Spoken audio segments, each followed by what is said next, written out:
Kalau mengenai makar Bang, itu tidak ada saya rasa mengenai makar. Kenapa? Karena ini sudah deal-deal dari awal untuk membawa pengusaha dari Cina, untuk membawa investasi dari Cina, deal-dealnya seperti ini. Jadi itu sudah ada deal-deal dari awal. Itu diketahui tentunya dari pemerintah, deal antara pemerintah dan pemerintah, dan itu juga semua diketahui oleh anggota DPR kita.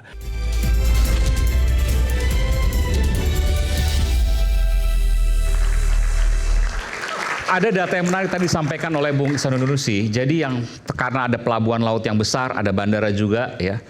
Dan ini bisa istilahnya no voicing. No voicing itu nggak ada kertas, nggak ada dokumen apapun, semua barang bisa keluar termasuk hasil tambang kita. Artinya kalau tadi disebutkan perampokan, itu korupsi. Saya ke Pak Soleman dulu. Ada pendapat soal ini, Pak Soleman? Iya, makasih. Jadi kalau lihat tadi memang pelabuhan laut itu kan hantu laut banyak di sana. Hantu laut. Iya. Jadi ya seperti dikatakan tadi, yang ada hantu laut, makanya bea cukai kalau ndak ada, ya isinya sudah pasti bawa ke sana, invoice pun tidak ada invoice. Dan bea cukai imigrasi dipastikan nggak ada tadi, bisa menurut narasumber. Kalau sudah dipastikan tidak ada, ya apa yang dulu kan pernah beredar bagaimana apa yang masuk di Cina dengan di sini bea cukainya kan beda. Itu kan sudah pernah beredar umum itu. Nah sekarang baru terjawab kenapa dia ada perbedaan. Ternyata ya ini seaport yang begitu bebas, kalau seaport sangat bebas memang. Kalau tidak ada yang ditungguin ya kosong. Tapi apa yang bisa dibayangkan, apa yang terjadi ini selama berapa tahun ini? 2015 katakanlah ya, sampai 2025, 10 tahun ini. Ya mari kita tanya kepada rumput yang bergoyang. Kenapa itu terjadi? Tidak mungkin itu terjadi. Apa yang terjadi dalam artian bahwa apa yang dikeruk itu nggak ada dokumennya, diambil semua. Iya justru itu yang tahu hanya rumput-rumput yang ada di sana kan. Oke. Di luar itu tidak ada yang tahu. Nah mari kita tanya kepada yang ada dekat rumput-rumput yang bergoyang itu, apa yang sedang terjadi? Kenapa bisa terjadi demikian 10 tahun? Ya lagi-lagi mari kita tanya kepada si rumput itu. Betul-betul hantu. Kenapa yang terada di sini? Nah, si rumput yang bergoyang kerjasama dengan hantu laut, begini jadinya. Saya kira seperti saya bilang tadi, Pak Soleman, jika tidak ada backing, tidak mungkin mereka berani. Tapi kalau dilihat kan purnawirawan udah sepuh-sepuh semua. Tadi saya sebutkan. Saya bukan persoalan. Lebih sepuh dari Pak Soleman loh. No. Pak, mohon maaf, kalau tadi sebutkan Pak Sintong udah 80 lebih. Ya betul, memang di atas, tapi itu tadi kalau tentara itu kalau di atasnya A ke bawahnya A. Kalau di atas B ya ke bawah B. Ya kita lihat aja di atas bilang apa sampai si tentara-tentara itu ya seperti begitu jadinya. Maksud Anda ini patut diduga bekerja sama juga dengan aparat? Ya tidak saja aparat, sampai yang paling berkuasa di atas kalau kita bisa melihat seperti itu. Karena Presiden maksudnya? Karena tidak mungkin. Benar, Presiden maksudnya, Pak. Ya kita lihat aja yang paling di atas siapa dari situ kan bisa dilihat aja. Karena tidak mungkin si tentara-tentara ini akan berkorban diri seperti itu kalau tidak ada langsung komitmen dari atas. Siapa yang paling atas?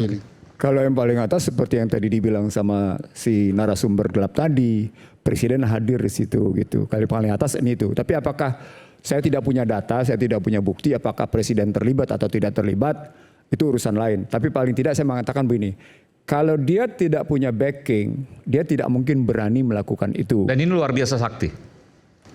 Aiman, saya tahu persis perilaku perusahaan-perusahaan asing yang melakukan seperti itu. Karena saya punya pengalaman 4 sampai dengan 5 tahun memanage seaport. Jadi perusahaan-perusahaan asing itu biasa kayak gitu melakukan itu. Biasa maksudnya ngapain? Mencuri. Tanpa dokumen. Dalam bahasa lainnya mencuri. Ini tambang nih bisa bicara? Bisa. Jadi bukan hanya tambang tapi juga peralatan. Misalnya begini, ketika mereka masukin alat berat misalnya, pakai kapal misalnya. Mereka karena alat sendiri mereka nggak nyebut sebagai apa-apa, turunin aja. Itu alat berat. Begitu juga yang lain sama aja. Kelakuannya begitu gitu. Kan kalau kita bicara pertambangan butuh alat berat, butuh macam-macam. Apalagi di sana kita tahu pembangkit listrik batu bara cukup besar gitu ya.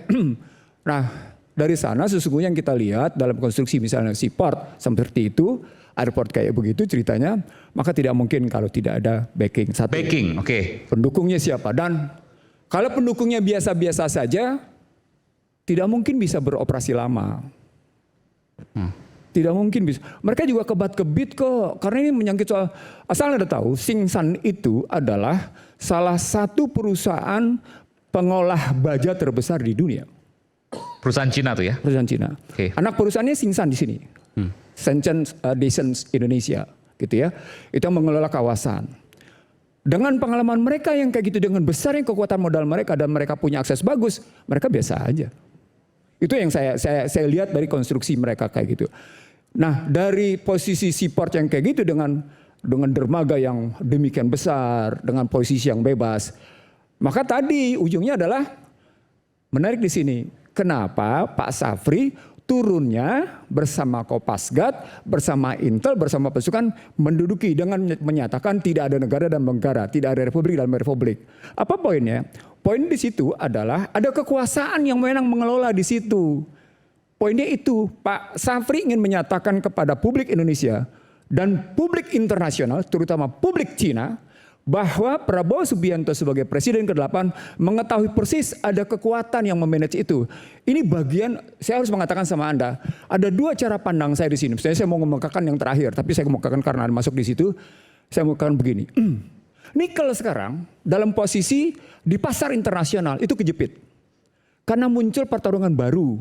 Lithium iron phosphate LFP. Ya. Yang daya tahannya jauh lebih hebat dari nikel baterai. Untuk baterai, electric mobil vehicle. listrik dan seterusnya Ya, lagi. untuk electric vehicle. Apa artinya? Artinya Cina juga sekarang harus bertahan. Karena yang pakai nikel sekarang cuma di dunia yang punya kekuatan menggunakan nikel untuk electric vehicle, untuk mobil listrik, one and only sekarang. Cina. Sementara yang lain sudah mulai berkurang habis menggunakan lithium tadi posisinya. Nah, ini pertarungan bisnis. Kalau masuk ke dalam pertarungan bisnis kayak gini, bisa jadi Cina memang dalam rangka menunjukkan bargaining position ke pusat. Caranya begini. Itu salah satu analisis spekulatif tentunya. Analisis keduanya memang di sini sudah diketahui oleh Pak Safri sebagai tim PKH. PKH itu dua kan, mainnya tambang sama hutan sama sawit. Nah, kalau dia sudah tahu sejak awal, maka turunnya dia dengan pasukan lengkap, berarti sebelumnya sudah ada informasi intelijen. Kalau dia sudah ada informasi intelijen, maka turunnya di situ mestinya memberikan sinyal bahwa nggak bisa sejengkal pun tanah yang diserahkan kepada tangan asing. Itu ketentuan pidana 106, KUHP 106, itu bagian dari makar. Siapa yang makar? Penguasa yang menguasai atau backing dari Orang PT yang menguasai kayak gitu di situ. Jadi itu makar. Iya, Bisa digunakan makar. Tanah sejengkal pun dikuasai asing, itu sudah bentuk makar. Karena ini tesis Pak Dirman, tapi kalau pakai KUHP 106, ini salah satu bentuk makar. Maka Pak Safri turun supaya tidak ada makar. Itu loh logika. Tapi di mana logikanya dia menguasai tanah Indonesia? Loh iya. Anda bisa jabarkan di mana? Loh, dia punya industrial park kawasan khusus, kemudian tertutup dari mana-mana. Ada pemerintahan artinya di dalamnya. Ada pemerintahan, ada penguasa di dalam. Ada rakyatnya. Gitu kan? Ada sistem yang dibangunnya, ada kedaulatan yang mereka tegakkan dan mereka diakui. 4 syarat itu terpenuhi dalam indikator negara dan pemerintahan. Dan itu adalah makar. Dan itu makar. Ada pendapat? Bro Ron, silakan. Boleh saya sedikit, ini Ya. melenceng jauh dari apa yang kita mau bahas. Yang tadinya mau bahas bandara, belum ada kepastian keputusan kita bersama apa nih statusnya bandara, udah melenceng kayak yang lain-lain. Kalau mengenai makar Bang, itu tidak ada saya rasa mengenai makar. Kenapa? Karena ini sudah deal-deal dari awal untuk membawa pengusaha dari Cina, untuk membawa investasi dari Cina, deal-dealnya seperti ini. Jadi itu sudah ada deal-deal dari awal. Itu diketahui tentunya dari pemerintah, deal antara pemerintah dan pemerintah, dan itu juga semua diketahui oleh anggota DPR kita. Kalau mereka semua tidak tahu, ya itu bodohnya mereka lah. Ada hitam di atas putih. Tetapi kan intinya kan sudah ada deal-deal sebelumnya. Kalau abang bilang tadi, profesor bilang bahwa ini adalah makar karena tidak boleh sejengkal tanah rakyat, tanah bangsa dikuasai oleh negara. Ya namanya kawasan industri Bang, kan sudah ada deal-dealnya.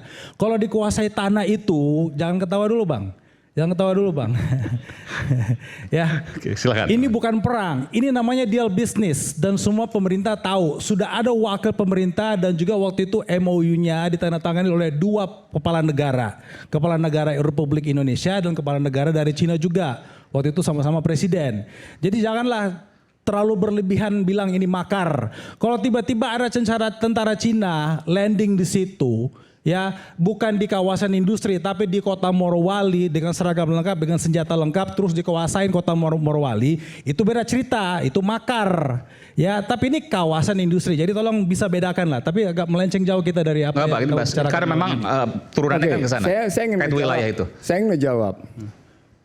Direktur Komunikasi PT IMIP menyatakan, please listen carefully. Jumlahnya 85.000. Oke. Anda pernah ingat konflik antara tenaga kerja Indonesia dengan tenaga kerja Cina? Apa yang terjadi? Mereka tampil sebagai pasukan dengan gegap gempita sebagai militer. Karena tidak ada satu warga negara Cina yang tidak wajib militer. Jadi begitu mereka keluar, tampilan mereka militer. Apa artinya? At any time mereka langsung punya disiplin militer untuk mempertahankan diri. Akibatnya apa? Konflik itu menjadi berkepanjangan dan tidak selesai. Itu viral kok di mana-mana. Ya. Itu salah satu bentuk. Oke, Anda tidak setuju nih soal makar, ya silakan buka KUHP 106. Itu ada handphone kan, buka aja. Tapi saya Sebentar. Kita tulis. ada hitam di atas putih, ada aturan, ada deal tadi. Oh, gampang Soal jawabnya. dealnya mungkin merugikan kita Kan belakangan. itu deal-dealnya sudah ada. Itu gampang jawabnya. Kan deal-dealnya jumlah berapa hektar, berapa ribu hektar, berapa puluh hektar dari perbatasan ini adalah kawasan industri. Yang Bapak bilang tadi itu, apakah itu terjadi di luar kawasan tersebut? Berarti dia tidak baca keributan antara para tenaga kerja yang terjadi di IMIP. Kayak gitu nggak baca. Oke, terserah. Terakhir begini, saya ingin mengatakan lebih lanjut. Saya tidak ingin berdebat pada mereka yang les data les. Sorry ya. Jadi saya ingin mengatakan begini. Bang, Ini dampak dari apa yang saya sebut dalam teori yang pernah saya sampaikan di ruangan ini. Begitu Anda menjadi pengemis investasi, siap-siaplah Anda menjadi pengemis. Oke. Silakan, Bro Ron. Oke. Iya, Bung David, saya mau gini. Ini kan sebenarnya berangkat dari statement Pak Menhan ya. Ada negara dalam negara. Bagi saya statement itu sebenarnya normatif, sangat normatif. Siapa yang nggak setuju dengan statement itu kan? Ada negara dalam negara, nggak boleh ada negara dalam negara. Kita sepakat. Kita menjadi tidak sepakat ketika itu dipelintir, digoreng. Isu itu atau statement itu digoreng oleh kelompok-kelompok liar di luar kan. Bahwa udah mulai masuk nih pada ranah orientasi politik. Memecah belah, delegitimasi, memojokkan kan gitu. Bahkan menyasar katakanlah Pak Jokowi. Nah saya mau bicara sedikit gini Bung Aiman. Kronologis ya. Ini tidak bisa dilepaskan dari pertama Undang-Undang Penerbangan nomor 1 tahun 2029 ya. 2009 ya. Ya, itu di zaman Pak SBY. Lalu kemudian sign MOU antara Xi Jinping ya, Presiden Cina dengan Presiden Indonesia waktu itu siapa? SBY. 3 Oktober 2013 sign kerjasama ya. Supaya kronologisnya jelas nih ke publik. Yang kedua, kalau bicara soal tema kita malam ini soal bandara apa nih? Bandara hantu ya. Bandara dua bandara kan di Morowali itu, satu bandara publik ya, domestik ya, yang milik pemerintah. Itu catatan saya itu diresmikan 23 Desember 2018, namanya Bandara Maleo di lokasi Maleo itu. Itu dihadiri, bahkan diresmikan oleh Presiden Jokowi yang menjabat ketika itu, karena itu memang bandara pemerintah, bandara publik kita. Nah, kemudian setahun berikutnya di 3 Oktober 2019 itu Bandara IMIP diresmikan. Pak Jokowi nggak ada di situ. Karena apa ya? Karena apa? Bandara IMIP itu kalau menurut Undang-Undang 2009 itu 1/2009 itu bandara khusus. Yang tadi Prof. Ihsanuddin sudah sampaikan. Jadi bandara khusus ini kan mungkin nanti di sini ada Bang Alvin yang lebih tahu soal regulasi-regulasi soal kebandaraan ya, penerbangan apa segala macam. Kriteria-kriteria. Nah di dalam Undang-Undang nomor 1 2009 itu kan ada 6 klasifikasi bandara. ada bandara khusus, ada bandara umum, ada bandara domestik, ada internasional, ada bandara pengumpul dan pengumpan. Kalau IMIP itu, yang ada dalam perusahaan IMIP itu adalah bandara khusus. Yang khusus melayani kebutuhan private company, IMIP di situ. Ya, jadi kita supaya jangan liar opini ini dibangun di luar ya. Lalu kemudian ditujukan untuk menyerang satu toko gitu. Itu yang Dan nggak perlu ada yang, imigrasi dan bea cukai mengatakan itu karena bandara khusus. Ya, bandara khusus. Nah, bandara khusus itu kan emang nggak bisa melayani penerbangan internasional. Makanya tadi ada kesaksian Mr. X itu kan. Dia masuk kalau misalnya dari China masuk dulu ke bandara internasional, misalnya di Jakarta, Soekarno-Hatta atau Samratulangi, ataukah di Surabaya yang status internasional. Di situ mutlak diverifikasi datanya oleh imigrasi, ya. Baru masuk Halio-Oleo, baru misalnya naik darat, naik laut itu sudah di luar kewajiban bandara yang ada di sana, di khususnya milik pemerintah di domestik Morowali Maleo itu. Nah, ini yang kita mau katakan bahwa statement Menteri Pertahanan itu sebenarnya normatif. Dia menjadi tidak normatif, menjadi liar ketika diasumsikan dan digoreng lewat isu-isu untuk memojokkan salah satu tokoh. Itu yang pertama. Yang kedua saya mau katakan ya, di zaman pemerintahan SBY ketika mendesain undang-undang penerbangan itu banyak hal yang harus dikritisi di dalamnya. Undang-undang itu salah satu implikasinya adalah memberi ruang yang begitu besar terhadap bandara-bandara khusus ya, yang misalnya private company di dalam IMIP. Tapi jangan kita heran karena bandara-bandara khusus ini kan bukan baru pertama ada di IMIP kan. Di Vale di Sulawesi Tenggara ada ya, Freeport ada, Adaro punya, Kalimantan banyak di sana. Bahkan bandara di Gudang Garam Kediri itu kan yang menjadi domestik dulunya itu bandara milik Gudang Garam, itu private juga khusus ya. Jadi nggak perlu heran lah bahwa di situ nggak ada imigrasi, nggak ada bea cukai karena nggak melayani. Misalnya barang masuk orang dari luar negeri nggak bisa langsung masuk di IMIP. Kalau itu terjadi, ya mungkin memang ada kesalahan kalau itu terjadi. Tetapi kan sebenarnya nggak ada kaitan di situ karena statement Pak Menhan itu mau mengatakan bahwa jangan ada negara dalam negara. Kita sepakat dengan statement itu dan nggak ada terjadi itu sebenarnya. Jadi misalnya A benar, B benar, tapi tidak berhubungan. Tidak berhubungan, nggak ada kaitan sama sekali. Ya itu dari saya ya. Baik, makasih Bang Aiman. Saya tadi ditegur sama Bro Ron ketawa karena memang saya ketawa mendengar penjelasan beliau. Saya mau menjelaskan ini pencerahan supaya adik mahasiswa ini juga paham tentang konsep konteks makar. Yang pertama saya mau tarik dari Undang-Undang Dasar 1945. Dalam pembukaan kita disebutkan di situ melindungi segenap tumpah darah Indonesia. Itu yang pertama. Pemerintah itu, presiden sebagai kepala negara dan kepala pemerintahan tugasnya melindungi segenap tumpah darah Indonesia. Itu yang pertama. Yang kedua kita masuk kepada sumpah janji presiden. Di situ melaksanakan Undang-Undang Dasar 1945, memegang teguh dan melaksanakan undang-undang seluruh-seluruhnya. Itu yang kedua. Yang ketiga, undang-undang kita sebelumnya ada Undang-Undang Nomor 1 Tahun 46. Di sana diatur barang siapa yang ditugaskan negara melakukan perjanjian dengan pihak asing dan merugikan negara, melemahkan negara, maka diancam 12 tahun. Di sini konteksnya saya mau bicara, Morowali bukan hanya sekedar bandara, termasuk pelabuhan. Bagi saya, ini sudah menjadi ancaman tentang pelemahan kedaulatan negara. Maka ketika Bang Sapri bicara tidak boleh ada negara dalam negara, itu menjadi masuk akal. Karena apa? Bandara itu menjadi ramai karena statusnya sempat menjadi bandara internasional. Terlepas dari apakah ada penerbangan atau tidak secara internasional. Sempat jadi internasional? Sempat, KM38, keputusan Menteri Nomor 38. Ada penerbangan internasional di sana? Menetapkan itu bandara internasional terlepas dari apakah sudah ada penerbangan atau tidak ada. Yang jelas sempat statusnya sebagai internasional.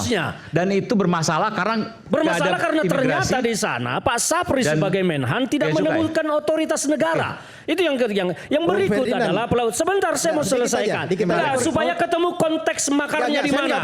Anda dengar dulu. Anda dengar dulu. Sebut Saya saja mau selesaikan. tanggalnya KM Jadi itu di kapan? situ, Oke, tadi sebutkan di tanggalnya. situ bahwa ditemukan unsur-unsurnya ketika pejabat negara kita, ada bupati, ada gubernur yang tidak bisa mengakses wilayah tersebut, ini masuk dalam kategori melemahkan keamanan dan kedaulatan negara. Disitulah konteksnya bahwa perjanjian tersebut telah merugikan negara, melemahkan kedaulatan negara dan menjadi ancaman, dan itu masuk kategori makar. Maka siapa yang bertanggung jawab di situ? Yang membuat perjanjian itu siapa? Presiden Jokowi pada saat itu. Maka layak diancam Wah, dalam saya hukum interupsi makar. kalau itu. Saya Itu interupsi. dia makarnya. Anda nggak Konteks punya makarnya. data.